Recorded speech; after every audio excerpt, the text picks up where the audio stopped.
Di konten terbaru dari channel YouTube Bola Bung Binder hari ini, saya ingin membahas dua pertandingan dari lanjutan babak perempat final UEFA Champions League musim ini. Pertandingan pertama antara Bayern Munich lawan Paris Saint-Germain yang dimenangkan oleh Paris Saint-Germain dengan skor 2-3. Pertandingan kedua antara FC Porto lawan Chelsea yang dimenangkan oleh Chelsea dengan skor 2-0. Artinya ada dua tim yang bisa menang di partai away mereka di first leg quarter final UEFA Champions League. Sangat penting bagi tim-tim yang bisa menang di leg pertama sekaligus mencetak away goal. Dan langsung saja kita membahas jalannya pertandingan nih ya teman-teman. Yang pertama adalah Bayern Munich versus Paris Saint-Germain. Ini adalah ulangan partai final musim lalu yang dimainkan di bulan Agustus, karena kita tahu pada saat itu UEFA Champions League juga tertunda kan karena pandemi. Dan di pertandingan tersebut memang Bayern Munich menang dengan skor 1-0, tapi jika teman-teman menonton pertandingan final tersebut kan bisa terlihat dengan jelas bahwa Paris Saint-Germain juga mendapatkan banyak peluang untuk mencetak gol. Tapi memang di game tersebut Neuer mainnya luar biasa. Kebalikannya di game ini yang main luar biasa itu Keylor Navas. So anyway, let's go to the lineup first. Dari Bayern Munich, Manuel Neuer, Pavard, Sule, kemudian Alaba, Hernandez, Kimmich, Goretzka, Sané, Müller, Coman, dan juga Eric Maxim Choupo-Moting. Ini mantan pemain Paris Saint-Germain. Coman juga mantan pemain Paris Saint-Germain. Yang sangat disayangkan, Lewandowski tidak bisa turun di pertandingan ini karena cedera, dan Gnabry juga tidak bisa turun karena memang dinyatakan tidak sehat alias terpapar virus. And from Paris Saint-Germain, Mbappe sebagai striker, Draxler, Neymar, dan juga Angel Di Maria. Artinya tiga pemain yang di belakang Mbappe harus memberikan support yang baik agar Mbappe bisa mencetak gol. Di belakangnya adalah Gueye, Pereira, dan di belakangnya lagi Diallo, Kimpembe, Marquinhos, Dagba, dan menurut saya man of the match yakni Keylor Navas. Oke, Mbappe skor 2 gol, ya itu juga penting, tapi yang lebih penting lagi bahwa Navas berkali-kali melakukan penyelamatan yang gemilang. Paredes tidak bisa bermain, Verratti dan Florenzi juga tidak bisa bermain karena dinyatakan tidak sehat terpapar virus, tapi Paredes nih sepertinya dia suspended ya, artinya dia mendapatkan larangan bermain. Sarabia juga kita tahu cedera, Kurzawa juga ya gak fit ya, mungkin 100%. Jadi pemain-pemain tersebut tidak bisa diturunkan di pertandingan ini. Oke, jalannya pertandingan seperti apa? Sebagai tuan rumah tentu Bayern keluar menyerang. Dan Bayern yang memang mendapatkan peluang mencetak gol lebih dulu dari Hernandez, kemudian dari Choupo-Moting yang kena tiang. Tapi Paris Saint-Germain ini pintar ya.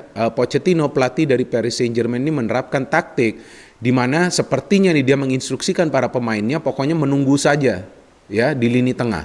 Dan kemudian pada saat mendapatkan bola harus melakukan interchange passing yang cepat di antara 4 pemain di depan nih teman-teman. Saya kan siaran pertandingan ini di SCTV dini hari tadi. Saya menjelaskan pada saat live bahwa yang penting bagi PSG jika mereka ingin mencetak gol yakni 4 pemain yang dimainkan di depan yakni Mbappe, Draxler, Neymar, dan juga Angel Di Maria. Kerjasamanya harus baik jika mereka ingin mencetak gol, dan itu yang terjadi saat Neymar bisa memberikan umpan yang akurat ke Mbappe dan bisa membuka skor. Saya kira memang itu adalah sebuah klasik counter attack ya, karena terlihat bahwa dua pemain ini plus saya kira tuh Angel Di Maria yang berada di kiri ini langsung berhadapan dengan last line of defense dari Bayern Munich. Dan setelah unggul 0-1 bukan berarti PSG justru tidak akan melakukan serangan. Tetap mereka mengandalkan strategi yang sama, that is counter attack. Bayern Munich mendapatkan begitu banyak peluang pada saat mereka tertinggal dengan skor 0-1,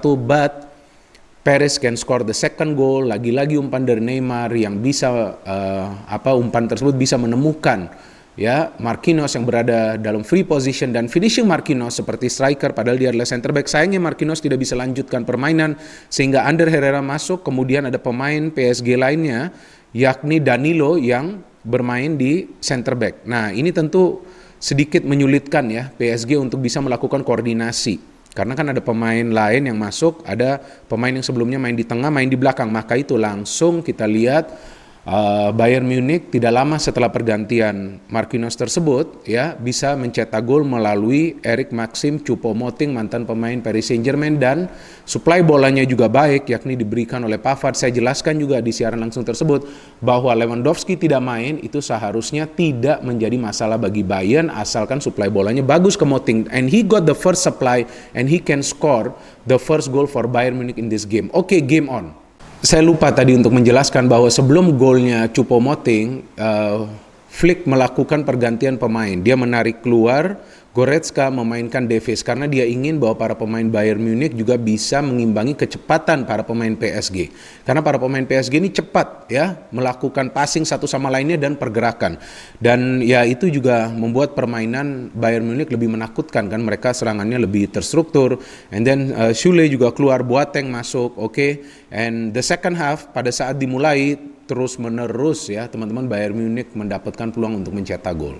Ya memang juga Mbappe mendapatkan peluang ya, tapi memang kita tahu itu bukanlah peluang-peluang yang berbahaya. Neymar seharusnya tuh di babak pertama saya kira bisa saja bikin skornya 3-1, tapi memang bisa di-save oleh Neuer. So Müller can score the equalizing goal, umpan yang luar biasa dari Kimmich, bagus sekali umpan tersebut, dan dia bisa melakukan sundulan yang sempurna. Artinya memang Bayern Munich nih sekarang pegang kendali kan, sudah 2-2, tapi setelah itu berkali-kali para pemain PSG coba untuk melakukan counter yang antara mereka berada dalam posisi offside atau mereka dilanggar oleh para pemain Bayern Munich. Tapi akhirnya Mbappe bisa mencetak gol saat pemain lainnya yang bermain di depan yakni Angel Di Maria bisa memberikan umpan akurat, and Mbappe can score a wonderful goal. Itu bukan mudah, dia mencari angle yang pas, baru kemudian dia shooting dan bisa menjebol gawang dari Manuel Neuer lagi. Setelah itu Angel Di Maria juga keluar, sepertinya tidak bisa melanjuti permainan, and cukup banyak kartu kuning dari para pemain Bayern ya, karena memang para pemain PSG pada saat melakukan counter begitu cepat pergerakannya, mereka juga mengandalkan skill individu, itu yang memaksa para pemain Bayern banyak melakukan pelanggaran. Dan apa yang bisa kita cermati dari pertandingan ini, kalau saya melihatnya bahwa tim yang terus-menerus melakukan serangan ya perlu juga mengantisipasi counter attack dari tim lawan mulai dari tengah. Jadi bukan lagi menunggu hingga ke belakang. Bayern kan ini kan menerapkan high line of defense. Nah, pada saat menerapkan high line of defense ya, pemain yang berada di posisi defensive midfielder juga perlu waspada. Karena mereka adalah pemain pertama yang seharusnya bisa memotong serangan balik dari para pemain tim lawan. Tapi berkali-kali para pemain PSG bisa langsung berhadapan dengan last line of defense dari Bayern Munich. Yang kita tahu para pemain Bayern Munich di lini pertahanan tidak punya speed. Jadi itu yang menyulitkan Bayern Munich berkali-kali saat para pemain PSG bisa melakukan counter, and this is a well-deserved win for PSG. Walaupun saya kira ya bisa saja pertandingan ini berakhir seri, tapi memang saves dari Keylor Navas ini luar biasa ya teman-teman ya. Kalau saya menilai bahwa dia adalah man of the match di pertandingan ini karena dia melakukan begitu banyak save dari dekat, dari luar kotak penalti ya, dari set piece, apa sajalah semua yang dia lakukan save, dan tercatat 7 saves dia lakukan dari dalam kotak penalti. So this is a great win for PSG. Tapi belum berakhir perjuangan kedua tim ini karena masih ada second leg. Kita tahu Bayern Munich adalah tim yang konsisten permainan dan stabil di Champions League. Kekalahan lawan PSG adalah kekalahan pertama mereka dalam 20 pertandingan terakhir UEFA Champions League. Jadi PSG pun perlu waspada di second leg nanti, karena kita tahu bahwa Bayern Munich ya bisa saja nanti mengandalkan pemain-pemain lain untuk juga bisa berkolaborasi dari passing dan juga gerakan individu mereka. Sekarang ke pertandingan kedua, FC Porto lawan Chelsea Football Club. Memang pertandingan ini tidak bisa dimainkan di Portugal sehingga dimainkan di kandang Sevilla di Spanyol, dan memang walaupun bermain di netral bukan berarti ya bahwa Chelsea mendapatkan keuntungan. Bukan berarti juga FC Porto akan kesulitan untuk berhadapan dengan Chelsea, karena yang diperlukan adalah taktik permainan. Taktik permainan itu sangat penting. Dan jelas dalam pertandingan ini Chelsea unggul secara taktik, walaupun secara permainan memang terlihat Porto yang mendominasi, Porto yang mendapatkan banyak peluang untuk mencetak gol. Dan sama seperti di game Bayern Munich lawan PSG, di mana saya menominasikan, atau menurut saya, bukan menominasikan sih, menurut saya ya bahwa Keylor Navas adalah man of the match. Dan di game ini saya kira bahwa Edouard Mendy adalah man of the match karena dia banyak melakukan saves di game ini teman-teman ya. Total dia melakukan 6 saves dan 5 diantaranya dari dalam kotak penalti. So well done for Chelsea. Dan memang Chelsea sebelumnya kalah di Premier League dengan skor yang telak 2-5, dan untuk bounce back begitu cepat memang sesuatu yang tidak mudah. Jadi artinya Thomas Tuchel nih ya sudah melakukan tugasnya dengan baik. Pada saat timnya kalah, dia melakukan evaluasi dan langsung bisa bounce back di UEFA Champions League di pertandingan away pula. Saya memang tidak menonton pertandingan Chelsea lawan West Brom, tapi kan saya menjelaskan dikit di konten pada saat saya ada review pertandingan MU bahwa Tuchel tidak punya plan B pada saat Silva mendapatkan kartu merah, dan justru kelemahan Chelsea terlihat di defense mereka, di mana para pemain di tengah juga yang berkonsentrasi untuk menyerang tidak bisa juga turun untuk membantu lini pertahanan. So by the way, in this game ya saya salut juga nih ya kepada Tuchel, walaupun ya saya tidak mengenal Tuchel dan Tuchel sudah pastilah ya tidak mengenal saya ya, dia kan di sana di Inggris, saya di sini, dan juga saya hanya pengamat sepak bola. Jadi dia memainkan lagi-lagi nih ya Havertz, Werner dan juga Mason Mount di depan. Artinya memang tidak mengandalkan striker murni lagi. Luar biasa berani nih ya Tuchel, tapi ya Chelsea bisa menang juga karena sepertinya Tuchel ingin dominasi berada di tengah sedikit. Chilwell, Kovacic, Jorginho, Reece James. So Chilwell and Reece James menurut saya ini sebagai wingback. Rudiger bagus ini pemain. Christensen, Cesar Azpilicueta bermain di belakang. Rudiger ada sama Kepa ya, sepertinya ada kejadian pada saat mereka latihan, tapi itu normal lah dalam sebuah klub sepak bola. Kali ini ya memang diekspos ke publik, jadi memang kita mungkin mengira waduh ada friksi nih di internal Chelsea, ya itu sesuatu yang wajar lah ya, jangankan sama rekan seprofesi ya, dimana saja jika kita memang punya kesalahpahaman ya tentu kita akan ada friksi atau berselisih. And Edouard Mendy sebagai penjaga gawang dari Porto, saya tidak begitu familiar dengan para pemainnya, tapi tim ini menyingkirkan Juventus luar biasa. Marchesin, Manava, Bemba, Pepe, pemain veteran, Zaidu, kemudian Jesus Corona, Uribe, Grulic, Otavio, Luis Diaz, dan Marega. Kalau menurut saya sih ini formasinya 4-4-2, tapi dia sedikit turun ke belakang ya. Nah, jadi artinya memang kita lihat bahwa Porto juga ingin memberikan tekanan ke Chelsea dengan melakukan serangan, dan itu yang memang mereka berhasil lakukan di pertandingan ini teman-teman. Jadi Porto juga coba untuk mencetak gol di pertandingan ini walaupun mereka tidak bermain di kandang sendiri, tapi kan status mereka adalah home team. Jadi sangat penting mereka tidak kalah di pertandingan ini. Seperti lawan Juve mereka bisa menang di first leg.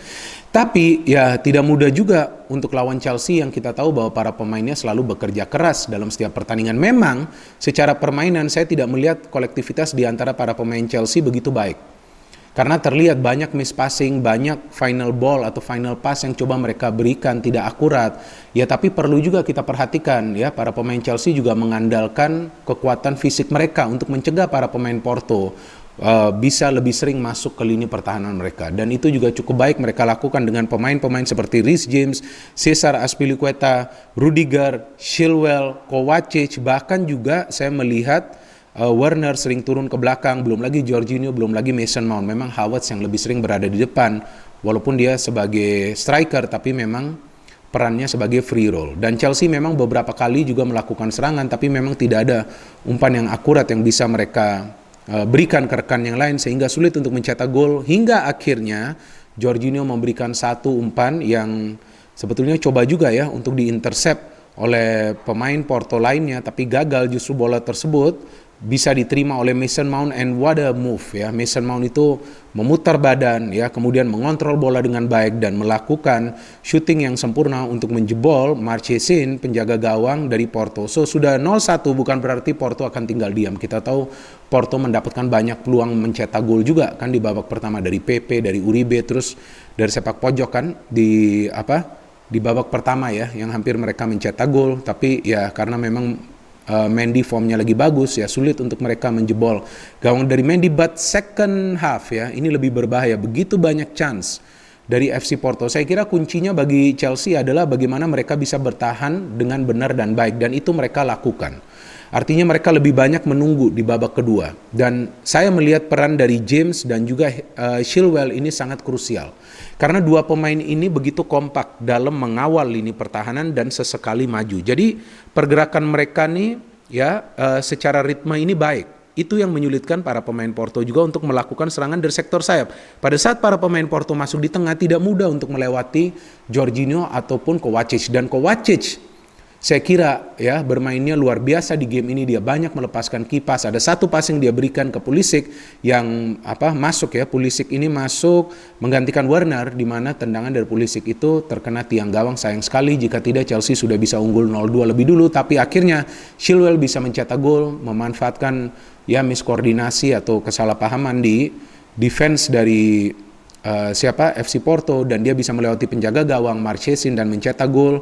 Ada Manafa yang mengejar, ada Pepe yang mengejar, tapi gerakan Chilwell ini cepat ya, dan Chilwell memberikan contoh sepertinya ke Werner dan Havertz bahwa begitulah caranya mencetak gol. Kan dia mencetak gol seperti striker tuh, melewati penjaga gawang dan melakukan finishing yang sempurna. Dan jangan lupa Mason Mount mencetak gol pertamanya bagi Chelsea di UEFA Champions League musim ini, dan juga Chilwell mencetak gol pertamanya bagi Chelsea di UEFA Champions League musim ini. Dua pemain asal Inggris yang bisa mencetak gol ya, itu menggarisbawahi bahwa Thomas Tuchel juga mengandalkan pemain-pemain asli Inggris untuk mengisi posisi-posisi penting atau krusial di lineup Chelsea, dan itu yang juga memberikan para pemain Chelsea power ya, ataupun kekuatan fisik pada saat mereka meladeni tim lawan yang juga mengandalkan permainan fisik seperti FC Porto. Well done win for Chelsea dengan skor 0-2, dan terlihat lagi taktik dari Tuchel berjalan secara sempurna karena dia menerapkan taktik yang benar, yakni sifatnya menunggu dulu. Ya, karena sebelumnya kan sudah kalah 2-5. Jika keluar all out attack akan sangat berbahaya teman-teman. Walaupun